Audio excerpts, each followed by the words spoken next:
Chers frères et sœurs, chères sœurs africaines, et vous devrez être vraiment des gens qui sont en train de penser vraiment sérieusement au développement de l'Afrique.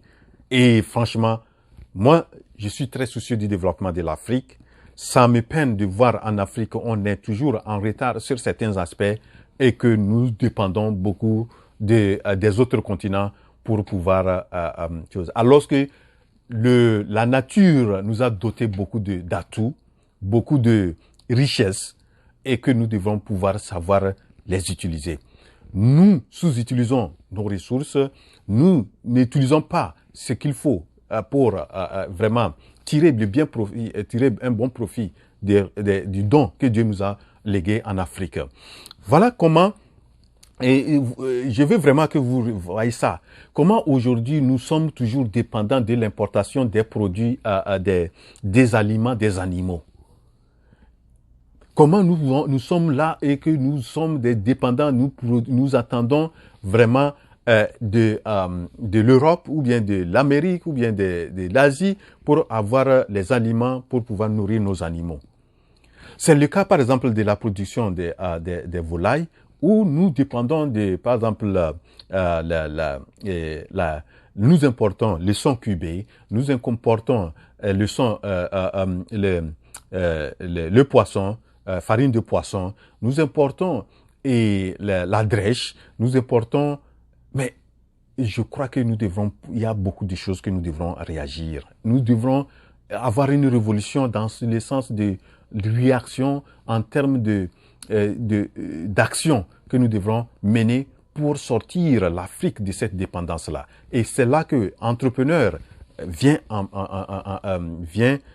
pour pouvoir vraiment les choses. Donc l'entrepreneur, le rôle de l'entrepreneur, c'est de satisfaire les besoins de la population, c'est de résoudre les problèmes que mine la population. Donc c'est le rôle de l'entrepreneur. Donc tout entrepreneur qui voit un problème et cherche solution, vraiment il a la forte chance de gagner de l'argent. Et en Afrique, c'est ce que je vais... combien de milliards que nous envoyons pour acheter ces différents ingrédients des animaux. Et nous devrons pouvoir stopper ça. Nous devons trouver des solutions pour que nous-mêmes nous produisons nos aliments des animaux. Voilà. Donc, nous devrons pouvoir trouver des solutions à ça. Et moi, je pense que les solutions sont possibles. Et ça commence par la volonté politique, les politiques agricoles ou bien commerciales doivent aussi être des trucs qui vont inciter les entrepreneurs. Donc, les gouvernants doivent d'abord faire aussi leur travail. Au même moment que les gouvernements font leur travail aussi, nous, les entrepreneurs, nous devons aussi saisir les opportunités. Donc, la production de la provente est très, très capitale. Parce que si on n'a pas les animaux, vous voyez, pour nourrir les poissons, on a besoin des trucs pour acheter de l'extérieur. Et je crois qu'il y a des efforts qui sont en train d'être menés et les gens sont en train, des entreprises sont en train de faire des efforts, mais c'est très peu, ce n'est pas suffisant. Parce que si nous constituons à un certain moment, il y a beaucoup d'acteurs qui sont dans ce domaine, c'est là qu'on pourrait constituer un lobbying, on pourrait avoir du poids lorsque nous voulons vraiment avoir une influence au niveau, nos idées soient écoutées au niveau des instances dirigeantes ou bien des gouvernants. Voilà, donc, l'entrepreneur doit pouvoir trouver une solution à ces situations-là. Donc, nous devons nous lancer surtout dans la production des aliments et surtout faire des recherches, voir est-ce qu'il n'y a pas des aliments qu'on peut substituer au son cubé. Est-ce qu'il n'y a pas des aliments qu'on peut substituer à la drèche? Est-ce qu'il n'y a pas des aliments qu'on peut substituer à la farine de poisson que nous achetons en Europe ou etc. Il y en a. Et ce n'est pas, moi je dis qu'il doit en avoir. Si je prends le cas de poisson, la farine de poisson, on peut avoir par exemple les asticots.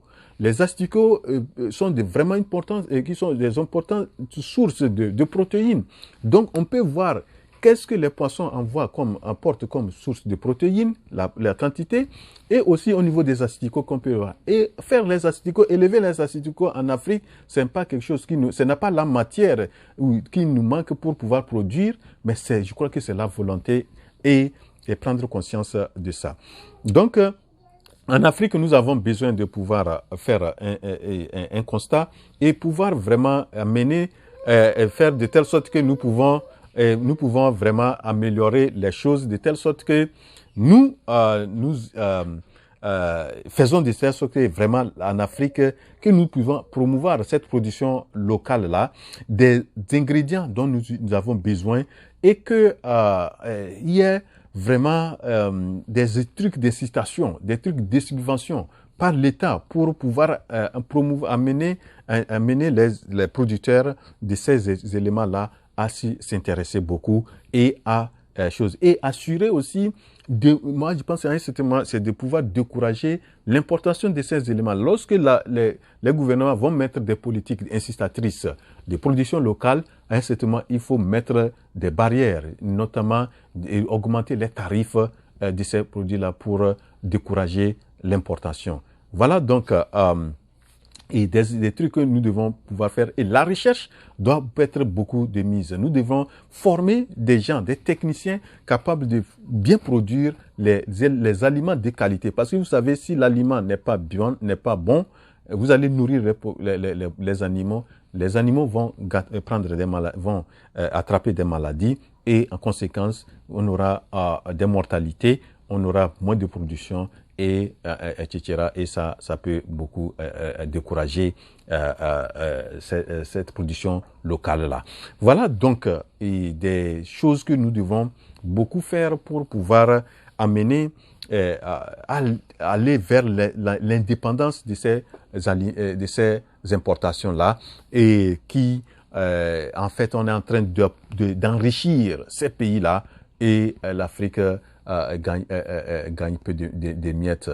Voilà, donc, et chercher aussi au niveau de l'Afrique. Déjà, s'il y a certains pays qui sont déjà des producteurs, pourquoi pas aller prendre ces aliments-là et aller, au lieu d'aller prendre ces aliments en Europe, etc., tout ça là. Donc, moi, ça me fait mal qu'on soit jusqu'à ce 21e siècle en dépendant des autres pour pouvoir nourrir les animaux. Et nous avons les atouts nécessaires pour pouvoir aller dans le sens de la production locale. Voilà donc ce que j'ai voulu partager avec vous. Je sais que vous avez maîtrisé certains éléments. Si vous êtes quelqu'un qui maîtrise des trucs ou vous avez des observations, n'hésitez pas à mentionner ça dans vos commentaires. Et donc, on peut vraiment mieux développer ça. Si vous souhaitez que je développe un aspect aussi plus approfondi sur cet aspect, n'hésitez pas à mentionner ça dans vos commentaires. Si vous n'êtes pas encore abonné à la chaîne, n'hésitez pas aussi, ne quittez pas cette vidéo sans le faire. Abonnez-vous et partagez la vidéo. Rendez-vous à la prochaine vidéo. La révolution entrepreneuriale en Afrique, c'est maintenant. Je suis votre frère Wuro.